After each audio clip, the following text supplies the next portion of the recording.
You have to have a lot more structure. You have to have a lot more planning and preparation and be very detail focused and detail oriented so that you know when things are happening and where things are happening and have a plan B, a plan C, a plan D, because technology doesn't always work and it can be difficult to try to manage people in a virtual world when it's easier to do that when everybody's in the same room.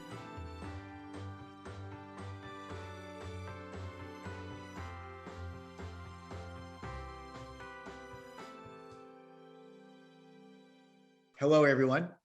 My name is Eli Cohen, and I'm the CEO and co-founder of SalesHood. Welcome to this amazing live conversation on hybrid enablement.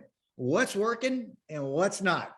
This is a hot topic these days. And when we surveyed our community to ask, what did you want to talk about? Overwhelmingly, people said, what are people doing today? What's working, what's not, specifically around this crazy hybrid world that we're living in. So we looked into our amazing customer base and we found 3 amazing practitioners who are living it, breathing it. And we thought, let's invite them in to share their experiences. So I'm going to do a quick intro and I'm going to just introduce you to some amazing folks. So first, we've got Jessica Hendricks from Celigo, not a stranger to enablement, but new to Celigo, about 8 months. And before that at Appian, so an amazing practitioner. Welcome. Excited to be here. Very excited. Great. We love having you. And then we also have Bobby Joe, who is newer to enablement. I love it. Bobby Joe was a top performer, sales manager, RVP, and then decided to make the leap and become an enablement leader over at ActiveTrack. Amazing. Bobby Joe, it's great having you here. Welcome. Thank you so much. Happy to be here. Awesome. And I've had the great pleasure of working with all these folks. So I'm really excited to have them share your stories. And then we have Katie Beth, which is another amazing practitioner. I love Pay It. I spoke at their kickoff and got to learn a little about the company and the culture. Really, listen, these are all great companies, and Katie Beth as well is no stranger to enablement, been doing it for a number of years. So I just want to say thank you on behalf of everyone at SalesHood, on behalf of our community, and we're just so excited to have you here today. And then finally, I want to introduce John, our new Vice President of Marketing, who's going to be the facilitator and the host. Welcome. Woohoo! Thanks, Eli. Yeah. And John, take it away. Thank you so much. And thanks to all our panelists for being here. It makes such a huge difference to have incredible speakers like you on our webinars. Just adds so much value and energy. It's fantastic to have you here. And thanks everybody for joining. We've got a good crowd today. Thanks for showing up during what's probably a short week for a lot of you. I know there's a lot to get done. So thanks for taking time out of your day to dig into this topic with us. Hybrid enablement. What a topic, right? I feel like if we think back over the past couple of years, we've gone from, hey, we're going to go remote for 2 weeks. Don't worry about it. We're going to keep everything the same. We're going to hop on Zoom. We'll be back in the office soon. 2 weeks turns into 2 months. 2 months turns into 2 years. All of a sudden, we've experienced highs, lows. We've started to go back to the office. We've pulled back from that. And now we really are in this hybrid world. People are in lots of different situations, depending on what company you work for and where you are in the country or in the world. But one thing that's clear is that there's not a one size fits all solution for enablement or anything these days. So I'm sure everybody on this call is in a different situation and has different challenges that you need to overcome. But we got to find a way through it together, right? This is not a challenge that is going anywhere. Even as viruses recede and we get back into some semblance of a normal life, whatever that means, the world of work has changed. People appreciate and value flexibility. And we've learned a lot. We've discovered a lot over the past couple of years about things that can help us be better, right? That can help us deliver training and enablement more efficiently and more effectively than we did before. So we don't necessarily want to go back to the way things were. But I'm going to stop talking now, for at least for a minute, and turn it over to our panelists. And we're just going to dive into what's been working and what hasn't in hybrid enablement, and try to help everybody navigate through this situation together. So first question, and Bobby Joe, I'm going to kick it to you first, but everybody should jump in. We're going to start broad, big picture. What are some of the major challenges that going remote and going hybrid has posed to you and your team? and your enablement efforts. And has anything really surprised you as you've been going through this? Yeah, big question to start with for sure. I think, challenges, the first one is getting folks to stay engaged, right? Two years of Zooms it's rough. And when your whole, purpose is to get people to want to learn and want to be engaged, that can be tough and take some creativity, keeping people motivated in time like this. And probably my biggest challenge, it's onboarding new people remote is hard. It's just, there's no really way around that. It's just hard. And that's kind of their first impression of your company and how y'all do things. And at ActiveTrack, we're permanent, we're remote first, we're staying that way. So it's it's not a temporary shift. So we've really had to rethink how we do that completely, to make it, more engaging and more exciting for people instead of just staring at a Zoom screen all day. Yeah, that's one of the number one challenges I hear, right? And we're going to touch on onboarding more later, but totally, I bet a lot of people on the call can empathize with that. Jessica, how about you? What's been challenging? What's going on? What surprised you? What's top of mind? I think just the level of just the difference, I think, in having to focus on things that where when you're in person and you can kind of just wing it and you can kind of just go with the flow, you have to have a lot more structure. You have to have a lot more planning and preparation and be very detail focused and detail oriented so that you know when things are happening and where things are happening and have a plan B, a plan C, a plan D, because technology doesn't always work and can be difficult to try to manage people in a virtual world when it's easier to do that when everybody's in the same room. So I think that just being able to prepare and over prepare and have a plan for the plan, I think that's been the biggest difference or nuance in this new hybrid virtual world that I've seen personally. Yeah, totally. And Katie Beth, how about you? Yeah, I mean, I think one of the things that's really hard is keeping the energy and engagement level up, whether you're remote or some of the team is together, and that equity that you want to have. I mean, one of the things that I was on another call yesterday and we were talking about the nomadic nature of society that's shifted through COVID. And that means that there's more competition for the top performers. And so we have to be incredibly engaging. And so we played music at the beginning of this, and that's something that we've incorporated in all of our meetings. I started my playlist at a virtual sales kickoff, all virtual last year, from 9 songs to now I'm above 100, because we had walk-up songs, we've got break songs, just to kind of keep it exciting. And you never know what's going to be the next song. So, and people contributed to it. So I think that creating remote energy and kind of a little bit of an element of surprise takes a ton, to Jessica's point, a ton of planning. And you have to have multiple layers of that to be able to be successful and keep that energy alive, and make it as equitable as possible. Yeah. Energy, equity, right? Engagement. All of those things are so tough to achieve in a virtual hybrid world. Jessica, Bobby, Joe, any tips or tactics that you guys have used to keep people engaged, keep people energized as you go through onboarding, training, ongoing learning? What does that look like for your teams?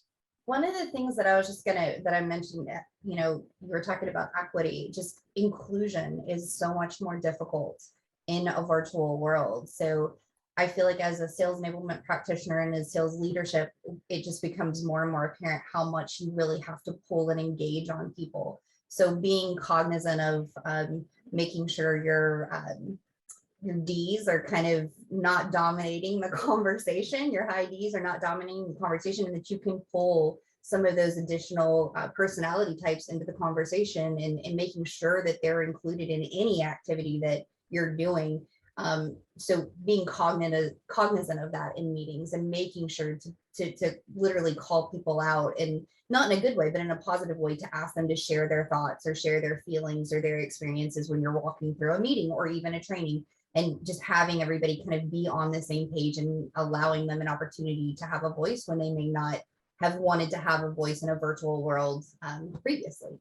I love that. And Bobby Joe, I'm gonna let you go in just a sec, but Sure. I think that is such a key point, because if you are in a live training session, often your type A personalities, your Ds, your drivers, right? They're going to dominate the conversation. It's what they do. It's what a lot of people are used to. So in many live meetings, those are the only people you hear speak, right? But there are so many different types of people throughout your organization that actually going remote, going virtual, going hybrid can level the playing field for people.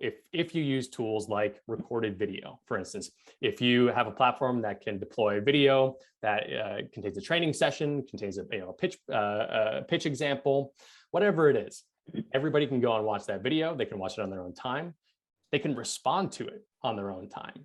If you're a little bit more introverted, if you need more time to think about your response, you can do that, and then comment on that video and go back and forth and interact with your peers asynchronously, but in a more equitable way. So that's something that I've seen that's really worked to help, again, level the playing field in this situation. So great point. But Bobby Joe, why don't you go? Yeah, I definitely agree with all that. I've seen some real success with, for doing a training session, having a lot of that done pre-work wise, videos, questions and answers, so that when we do come together, it is purely the discussion element of it. So there is a lot more engagement versus your Ds constantly being the ones that are raising their hands to answer. So you can actually, choose people that you want to discuss their answers with.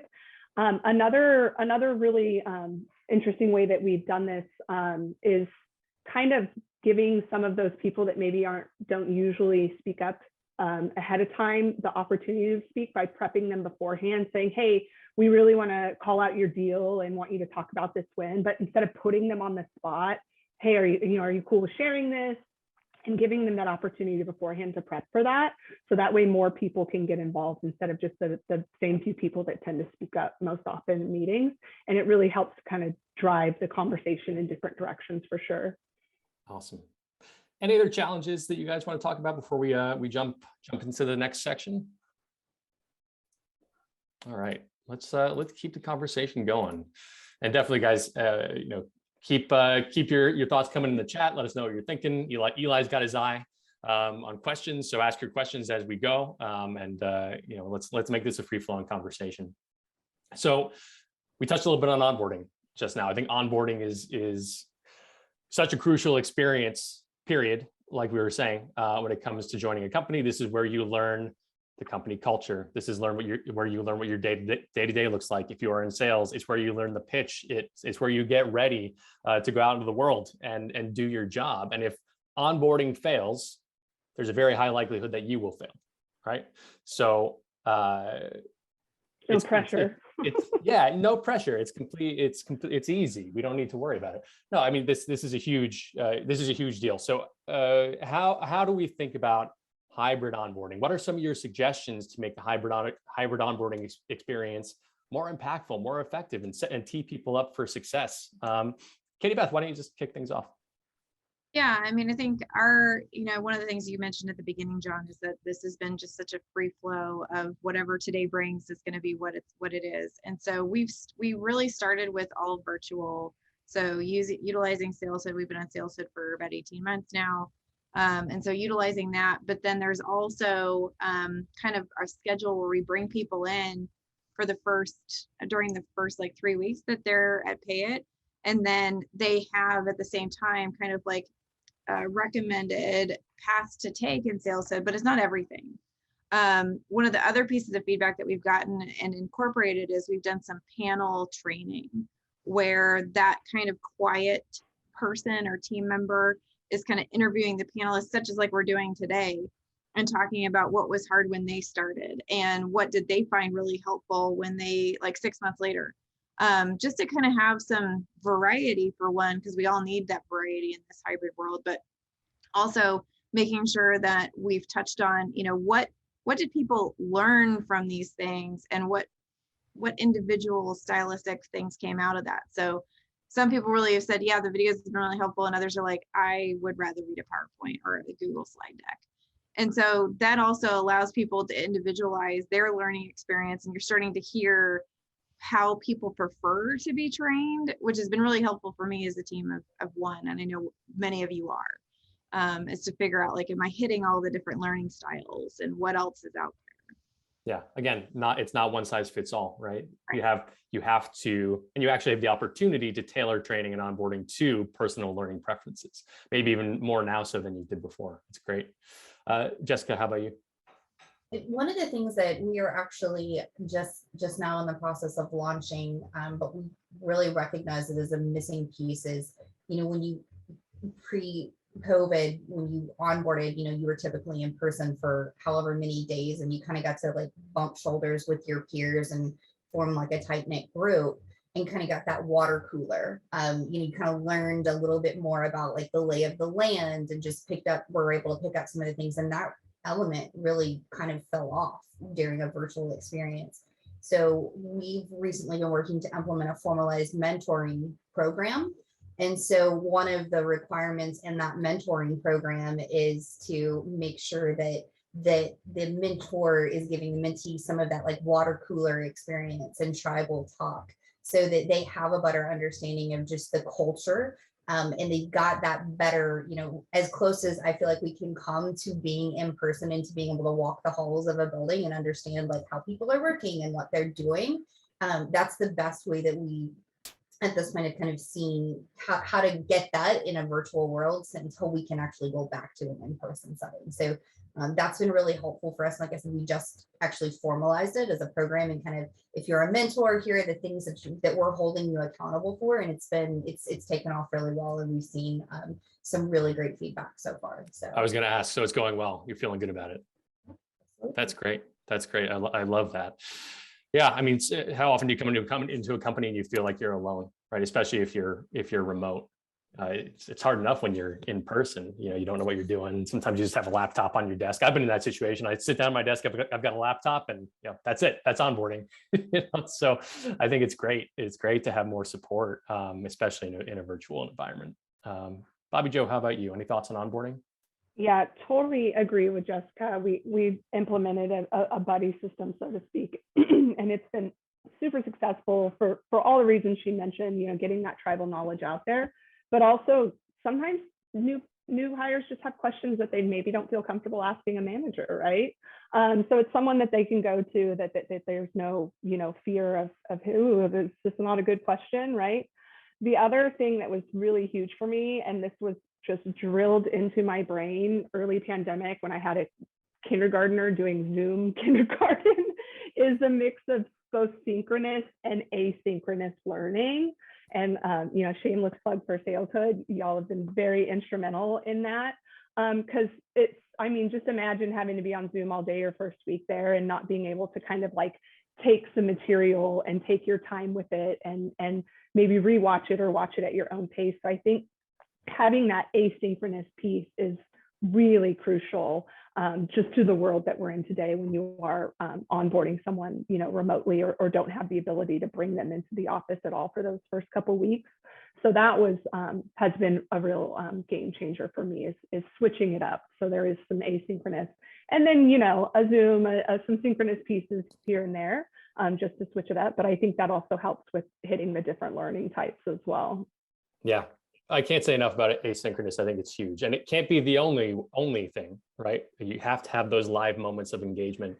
But I think asynchronous learning can make live learning and live collaboration more impactful, right? If you're doing a lot of pre-work on your own time, again, like you're saying, Bobby Joe, you can watch a recording multiple times. You can fully internalize it, think about it, understand it. You can bring that knowledge with you to your live meetings and have a more articulate conversation. Whereas when you are absorbing that information in real time and then you're expected to talk about it, it's a lot harder, right? A lot of people haven't had the time to really think about, what does this mean? I know I go into meetings where I learn information and I don't think about questions that I have until the next day, right? I'm like, oh, like I get this now. And now I need to go back and ask this question.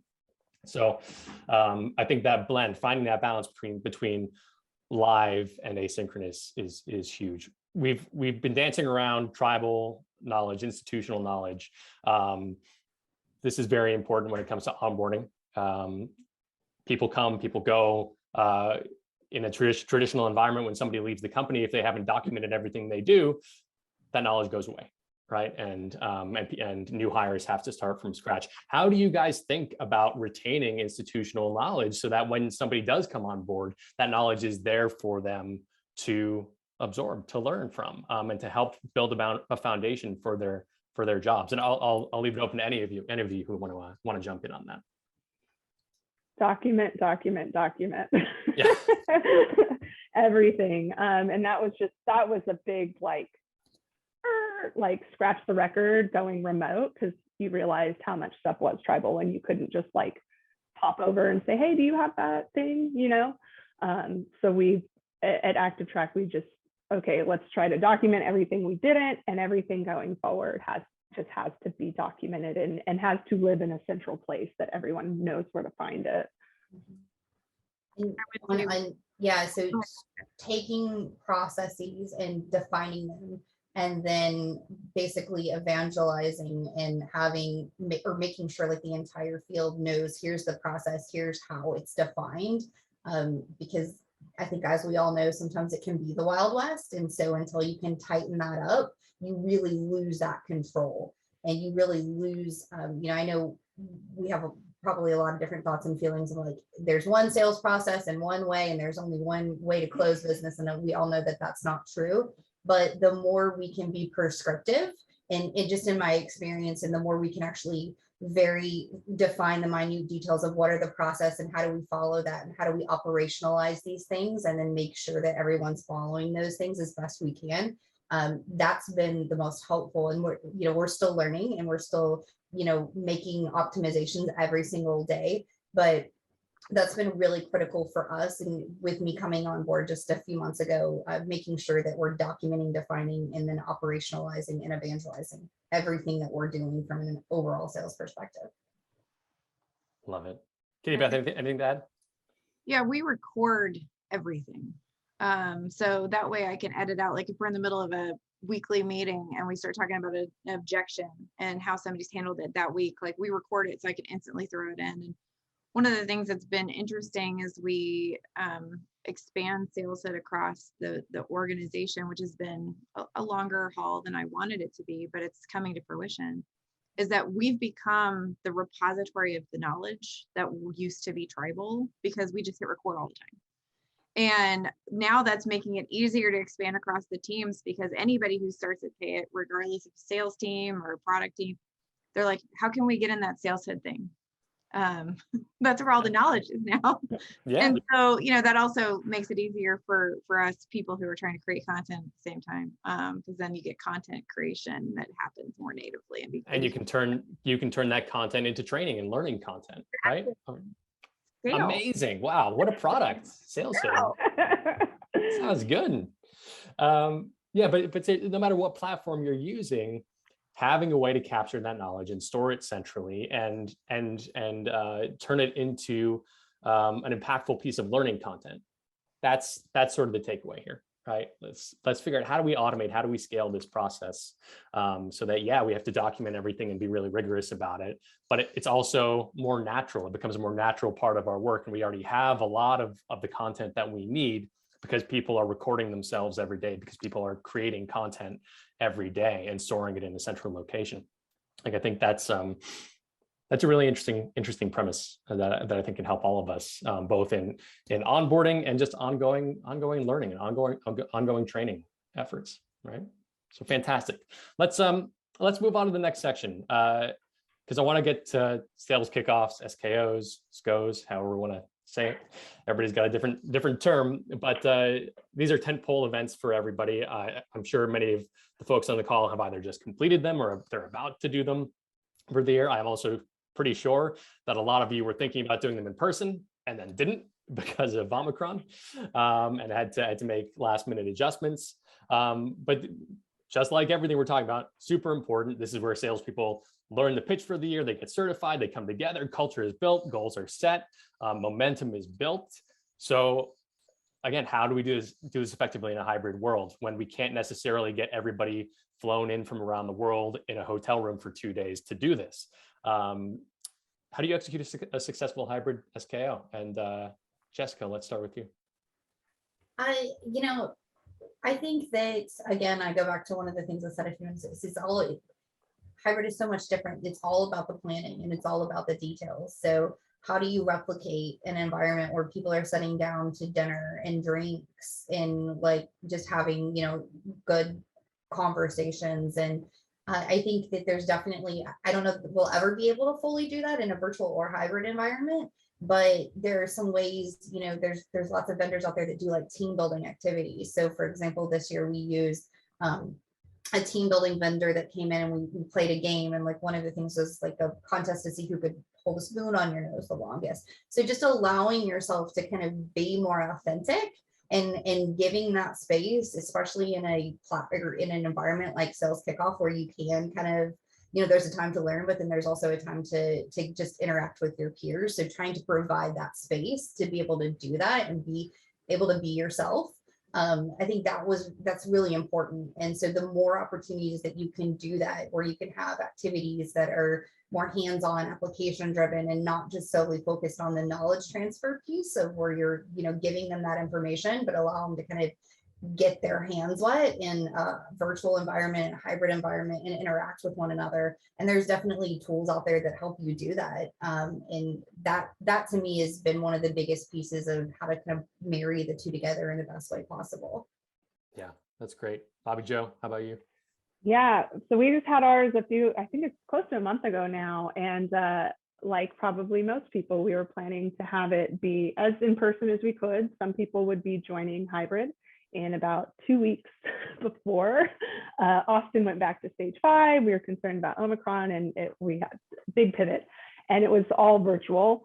And we had 2 full days of content, and made the decision that we're not going to make people be on Zoom for 8 hours a day, 2 days in a row. It's too much, and we're going to lose them. So we scaled it way down. Did one day that was significantly shorter. And we've taken the rest of that content and have done a series of lunch and learns over the last few weeks. So that way it is that bite-sized content, an hour at a time. So we don't have people that are just, zoned out while they're staring at their Zoom screen and not catching any of it. And then again, having some of that pre-work leading up to it, so that the in-person time we did have was a lot more actual discussion versus, myself or our VP of sales or other people kind of talking at them. We tried to keep it really engaging. Did like Katie Beth had the playlist, kept the music going. I think the real important thing is like, even if you think your energy is high, you have to like turn it up to 11. And you may feel silly, but it comes across still somewhat muted in a Zoom environment. So you just have to like double up on the coffee and just, go out guns blazing and just make sure that that energy is as high as you can. But I think scaling it back and making it more bite-sized was the feedback we got from our teams was they really appreciated that, because they were really dreading having to sit through a 2-day virtual SKO. No question. Nobody wants to do that. We've gotten that feedback over and over again. And that was something that at the beginning of the pandemic, people did, right? Well, we'll just put everything on Zoom. Yeah. And everybody realized that by the end of an 8-hour Zoom, they're ready to, not work again for a month. So we actually had a rep tell us a story of his previous company that he was at the beginning of the pandemic, and they did that. And about halfway through the first day, he started resanding his floors. So that's like the ongoing joke at our company now. Like, okay, well, we don't want someone to start refinishing their floors, so we got to keep this engaging. I love that though. Bite-sized content, build in breaks, utilize pre-work. I want to come back to pre-work, post-work. How do we sort of extend the longevity of SKOs and training? But Katie Beth, what about you? What are your general thoughts on how to make an effective hybrid SKO?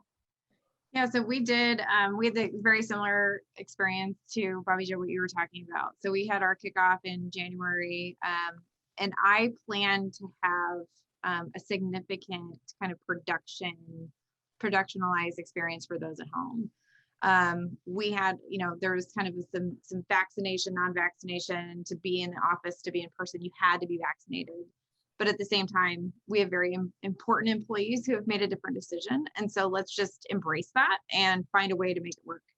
And so we actually utilize SalesHood in terms of our pre-work. And then during the production, we actually used another production company to produce it live stream with on-demand afterwards. So we did 2 sales kickoffs within one. And so we had a live version, people on the stage at the hotel with food and the whole 9 yards.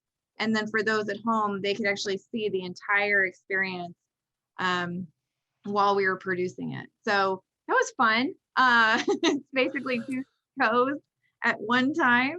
I felt like I was on the morning show with the production piece in my ear, which is outside my comfort zone. I'm an introvert, so like that was a lot for me. But at the same time, like one of the pieces that was really important is that equity, because we do have, you know, Pay used to be just in Kansas City, you went to the office, and then the moment COVID happened, we expanded our team across the globe. I mean, we had people in Ireland all of a sudden. So we had to make it work. And I think that this hybrid and maybe COVID in general has made us all be a little vulnerable, which I think accelerates our learning capability. And so, you know, happy to anybody have questions around how to do that, happy to share what was great and what was a little bit hard. You know, when you're in person, you don't think about what's happening for those at home. And so we kind of just figured out, just tell everybody they're part of the production crew that was in person. So that way, if you have a transition where like the online isn't right there, you've got a way to talk that through, and everybody just gets involved and is part of that energy. So it was tough, but at the same time, heard great feedback and everybody felt like they were included. So a win. Good. That's huge. Yeah, I think that's the hardest scenario, right? When you've got people in person having a great time, food, drinks, having sort of your traditional experience, and then you got people who are removed, you know, watching it from the outside in. How do you make them feel heard and appreciated and give them that same equitable experience? That's really challenging. I don't think there was a perfect answer to it yet, but we've got to figure it out together. And I think it's a combination of strategy and technology and just being on the pulse of your team and everybody in enablement, not just in enablement though, but from leadership team down, everybody has to be treating this as a priority and realizing that there are different situations that need to be accommodated, and every single person, no matter where or when they are, is valuable, right, to the success of the company. Everybody needs to be a part of this experience in order to perform at their highest. So yeah, that's awesome. Kudos to you for doing it, and sounds like you pulled it off. But still a long way to go, I think. We did. Oh, and Bobby Joe, you responded to the question, but we got a question from the audience, from Kathleen. What do each of you define as bite size? We've been talking a bit about bite size. Is that like a 30-minute session? Is it 60 minutes? What does bite size mean to each of you in an SKO setting? Well, like I said, I like 30 minutes, like we do in the lunch and learns, but if there's good, engaging, ongoing discussion, I'm happy to roll it to 60 minutes. I don't want to necessarily be presenting for the whole 60 minutes because I feel like after a while people kind of check out. So I only keep them longer if it's more of a discussion type of a forum. I think it depends on the modality. Like how is it a like a lunch and learn session? Is it like something that's happening in SalesHood? Because, you know, I like to try to keep our videos in SalesHood like 20 minutes or less, because I feel like at that point, like somebody's gotten up and walked away and let the dog outside or whatever else may have happened. But if it's more of a live environment, even having a speaker talk for 20 minutes and then, okay, like we're going to stop, we're going to do some open discussion, we're going to do a breakout activity, we're going to have people talk about what they just learned and then come back and report out. So filling, you know, if you've got every other Wednesday, we do a sales effectiveness session with our entire sales force. So we'll do, you know, at about 30-ish minutes of speakers or different speakers. And then I always want to set aside like 10 minutes to do breakouts and different people from different roles to let's talk about what you just learned. And then we'll come back together as a group at the very end and report back so that you have the opportunity to engage with people you may not normally engage with from across the sales team. And then, you know, collaborative learning and coming back together and talking about it as a broader group so that, you know, learning from your peers and people you may not normally talk to has been really effective. But I think that just in my experience, anything longer than 20 minutes, even of talking at people, like you just kind of start to lose, especially in the virtual world, you start to lose people. Yeah, we've actually gone shorter. We've gone to like 10 or shorter. And if there's a deck involved, I've told people like you get 5 slides, that's it, which is really hard. And I think it's just because we have so much that comes at us. I mean, like even during this time, I'm sure y'all had to turn Slack or whatever off so you could actually have a dedicated chat. That doesn't happen in the real world. And so tried to limit those to smaller, shorter things, and actually loading them into, you know, whatever learning engagement platform. It also loads faster if you got shorter videos, which is helpful. The other thing we've done is if we do have, you know, a larger subject to cover is, and I think Jessica, you were talking about this, like breaking up, like what is a talking at versus a talking with in that time frame.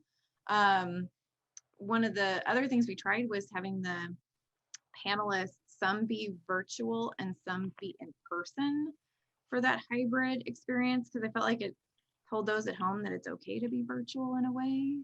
I don't know if it worked, but that was my thought. I like the idea. Yeah. That's Great idea. Yeah. All right. We're going to move on in a second, but I want to circle back to the very beginning. Bobby Joe, you were talking about pre-work, which made me think about just the kickoff experience in general. Often it is so condensed, right? And dense, period. Get a ton of information thrown at you. It's over a short period of time. We've all seen data on the forgetting curve. You know, 80% of what you learn is lost within a couple of weeks if it's not reinforced.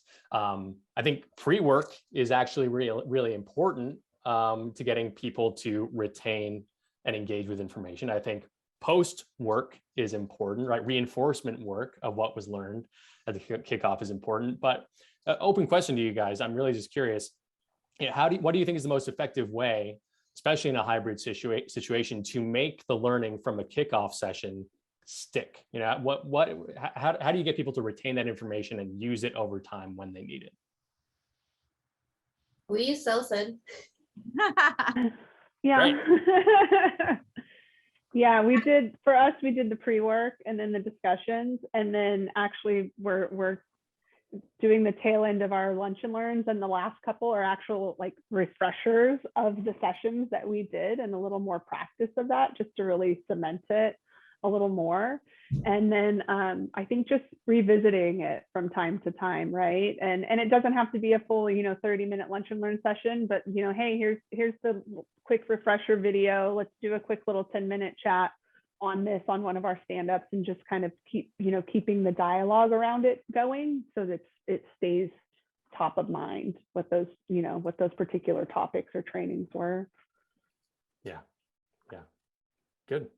Yeah, I think that's it. I think it's about just making it clear that this information is available to you, doing periodic check-ins, maybe a periodic assessment, right, of where people are at, and making the information, especially if it's bite-sized, easily accessible to people so they can go back to it when they need it, right? If they're a rep, if they've got a call coming up and they know they need to relearn part of the pitch, or they want to go back to what was delivered in the training, they can do that. They know where to find it, and they can do it at their own time, again, asynchronously. I've seen that really works. All right, fantastic. Let's move on. We're making our way to the end here. This is a fun topic. It's about mistakes, right? And we all make mistakes, and I think all of us have made lots of them over the past couple of years. But what are some of the missteps that you may have made as you've been trying to implement hybrid enablement over the past couple of years, and more importantly, what are your learnings? What did you learn from those missteps, and how have you been able to turn them around? Katie Beth, let's go to you first. One of the biggest things I learned was regarding how often I needed to repeat training with the team, and how many different styles I needed to present the same information in, and then how did it reflectively, how did it change it? We have implemented design thinking across our product team. And so we actually brought them to talk about design thinking to the sales team. And I really took a lot of that to heart, thinking about, okay, how do you change the way you provide information and listen for the room or the audience to tell you what way they want to consume it? And so that's been really hard. I'm a type A, so like I just want to do it, right? Get it done.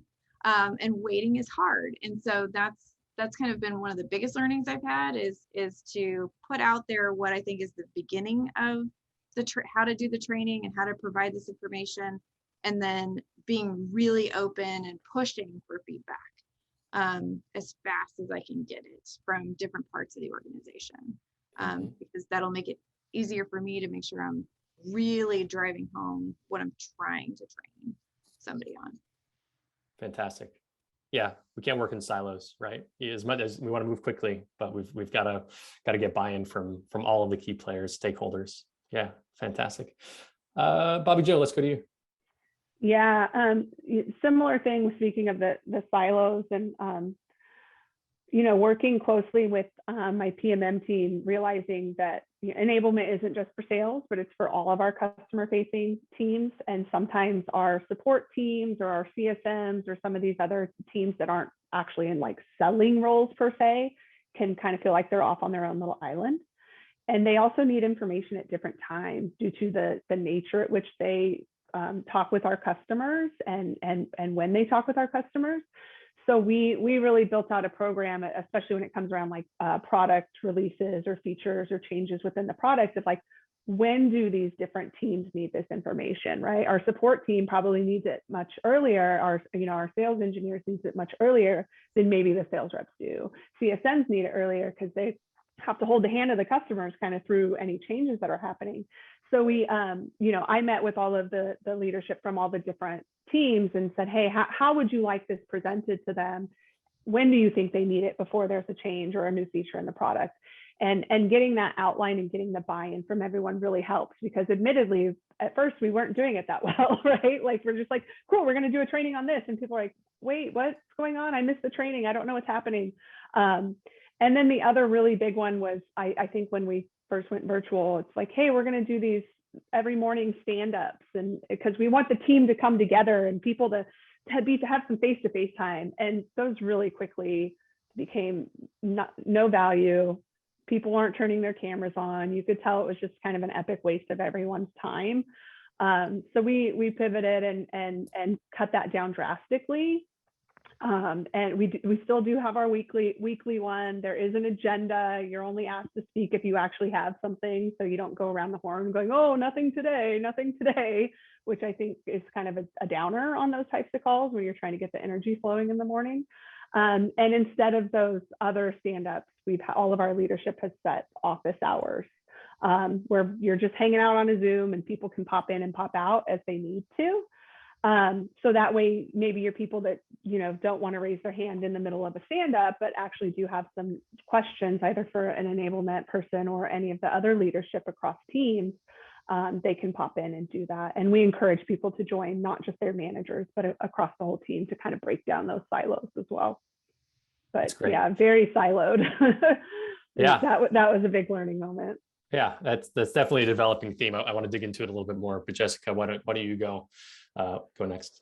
I'd say when we first shifted to virtual, I felt like, the environment itself was a little bit more kind of lackadaisical. And now I try to make it a lot more structured. So like if you're in a training, and my team can attest to this, and they may have some words for me about it, but when we're on a team call or when I'm engaging with them, I require them to turn their camera on and to be very present, because I realized very quickly, and I think a lot of us have, just the importance of showing up, because when you're face to face with someone, you can read their body language. You can understand, like, are they engaging with you? Do they understand are they nodding their head? So I make sure now, anytime we do any type of training sessions, like it's a requirement that you're there, your camera is on, and you're engaged, so that we can just, even as sales enablement, understand, like, is Bobby Joe on, like, is she following along, or did she walk out of the frame and she's obviously not paying attention anymore? So like, it's just those kind of things. And what I've noticed too is that's kind of carried out to our sales force now. Like they're starting to show up to their customer engagements more. So that encourages our customers to turn on their camera. So you lose a different element of communication when you don't have that there. So I learned really quickly in a virtual world that you've got to really turn your camera on, and you've got to be ready to show up and be present within every interaction. Not that we shouldn't be doing that anyways, but it's now more important than ever, in my opinion, to make sure to do that. Kind of crazy though, isn't it? How uncomfortable people can be on just being on camera. Yeah. We see each other when we're in person. People can see you. They can see all of you, and it doesn't bother us. But like, there's something about seeing yourself on that screen, or just having the option to turn the screen off. That there's real friction there, and yeah, we've seen it over and over again. Sales conversations, trainings. People, if their camera's off, you don't know what's going on. Maybe they're highly engaged, maybe they're not. Maybe they're sanding their floors. You don't know. They could be taking up carpentry. Yeah. Right. So it's great. And I think we've all improved and gotten more comfortable with being on camera, but there's always that friction there, which hasn't been there before.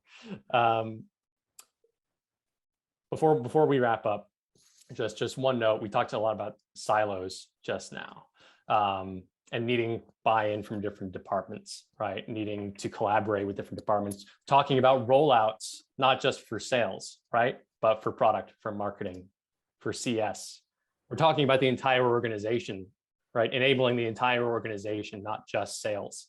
How do you guys handle that? I feel like so often sales enablement, sales training gets really pigeonholed for understandable reasons. Justin, you're responsible for sales, but sales can only be successful with the full collaboration of the entire organization, whether that's marketing or product or CS, whoever. How do you break down those silos? I know you've already mentioned a couple ways, but how do you, especially in a remote world, reach across the aisle, so to speak, and build a truly holistic, collaborative work environment where everybody in the organization is contributing to selling success? And that's an open question for anybody who has thoughts. I'll start. So our we've created a functional level director team. So across Payet, we have directors of specific functions. And so at the end of the day, if something needs to happen, it's those people and their reports that are hands on keyboard, right? They move everything to get it done. And so we meet as a group, and that group has been the one who's really embraced expanding not only enablement, but general cross-silo communication about a project, a client, a problem, what's happening in staff. And it's become, we also have really embraced showing up exactly how you are today, versus you don't have to be professional, who has the best sweatshirt, who has the most cozy sweatshirt on, just because that creating that vulnerability safe place, we've really grown tighter as a group, which then just makes our teams tighter with each other. If we're all nodding our heads at the same time, everybody's being like, oh, well, wow, there's a lot of buy-in. I better figure out what they're talking about.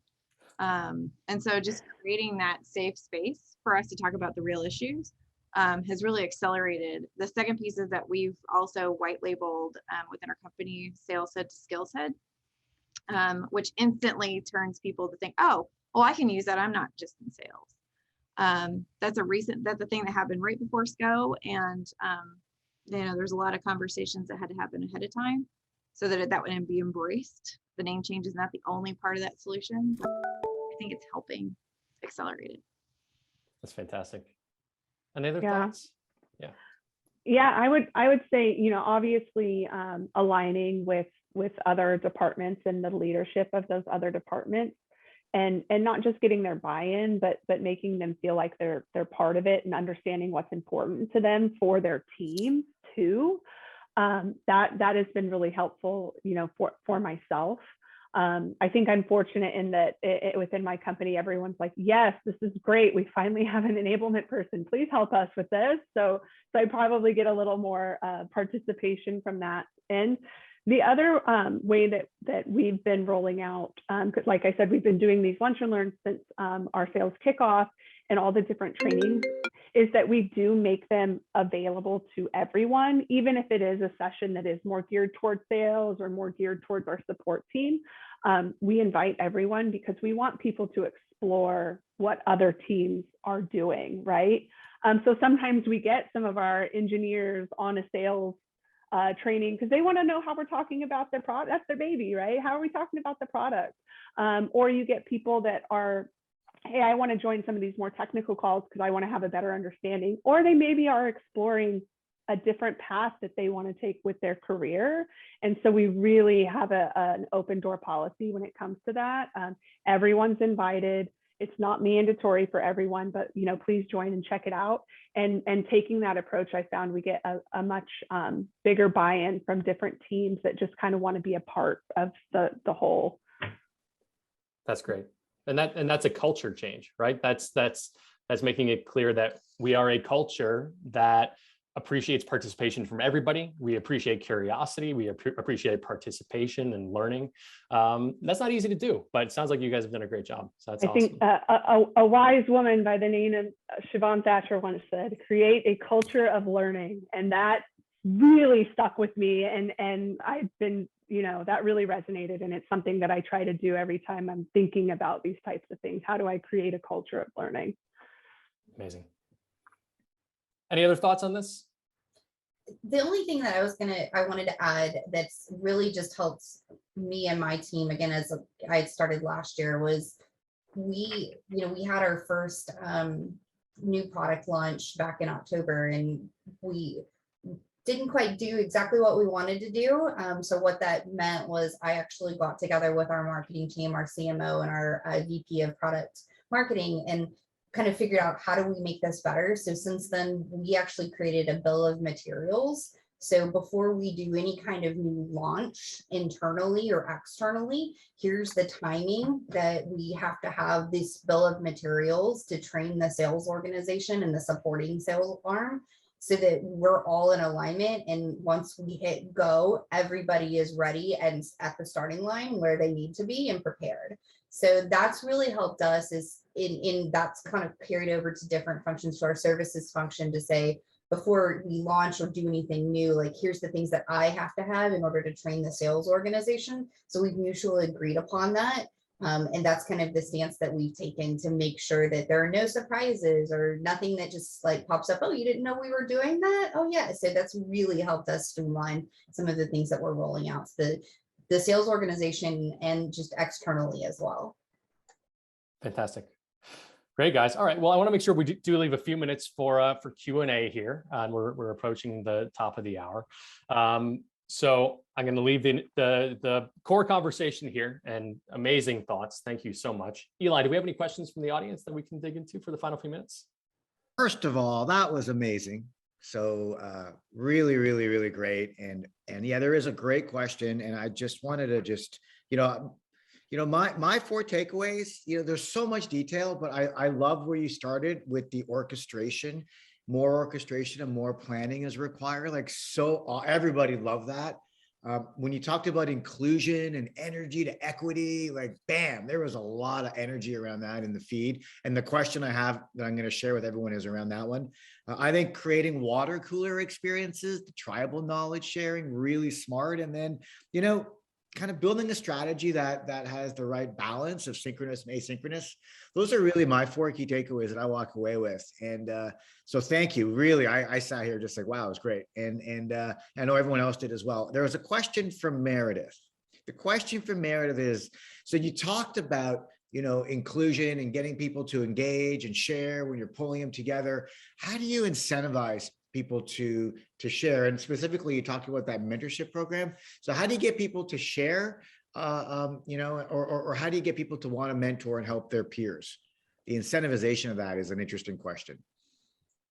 So the way that we really focus, and again, the wonderful Siobhan, we've really worked hard to try to transform to a learning culture. And by doing that, we outlined the skills that we need for our salespeople to be successful. One of the skills that we're currently focusing on is a learning mindset. And so in order to have a learning mindset, there are certain things, that we're driving you to do to just be the best version of yourself. And so that mentor program really works well with our skills analysis and competencies. So there's alignment there. If you're looking to up level yourself and be the next best version of yourself, what better way to do that than to become a mentor? So we've, informally tried to tie those two things together to make people want to be a mentor. And it's actually worked out really well. So it's like, what's the next step for me? How can I do it? Well, the mentorship program and being a mentor is a perfect start. I agree. I agree with that. It's generally the mentorship program's not for everyone. Not everyone is necessarily going to raise their hand and want to be a part of it. So I think first allowing it, hey, who wants to be a part of this, instead of saying, hey, you're a mentor. And they're like, wait, I don't have time for this. For us, those people are usually the ones that end up becoming our senior AEs or senior AMs, or want to be on that path to a leadership or management role in some way. So they see it as a way for them to learn and hone those skills, right? So that's how we've kind of done it. There's no set, hey, you're incentivized in this way, but creating that culture where people see it as, hey, this is a way for me to kind of take that next step in the direction I want to go in my role. Yeah, and I agree with what Jessica and Bobby Joe have said. We have the same, I love that sales enablement leadership course. I've pushed others to it, Eli, as well. I'll tell you, it's one of the best ones I've ever done. And you didn't tell me to say that, like, just being clear. But Siobhan is a force. And I think the other part of that is that our mentors are kind of facilitators of learning. They're the ones to make sure that, when you come on board, you kind of make friends in all the departments. So that way you have somebody that you know in product, you have somebody in marketing, you have somebody that and they're not responsible for all the learning, but to make sure that we're kind of crossing all those bridges. So when people come on and they get faced with their kind of first up to bat, they at least know who they can pull in for help and have a friend in each department. That's great, John. There are another questions which you've answered specifically on like the size of videos and what bite size means. But I think we've done a good job answering it in the feed, and we're getting close to the top of the hour. And before you do your wrap, Bobby Joe and Katie Beth and Jessica, you're awesome, and thank you so much for doing this with us and sharing. And John, to you. Yeah, thank you guys. Any final takeaways that you want to make sure that folks walk away with today before we close? It's so important. We're all so separate. So whatever and however we can bring people together in a hybrid or virtual world, even if it's silly, do it. It's gonna resound more than you know. So just do it and make everybody feel included, and that will really, I feel like, transform your sales culture, your organizational culture as well.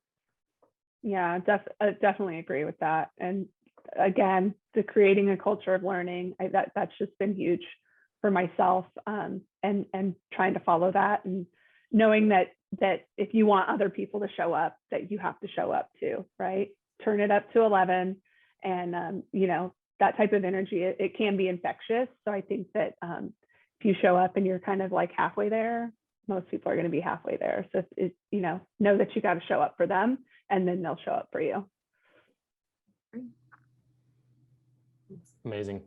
Thank you, guys. This has been such a great conversation. We'll leave it there. For everybody who's been on the call, thank you for joining us.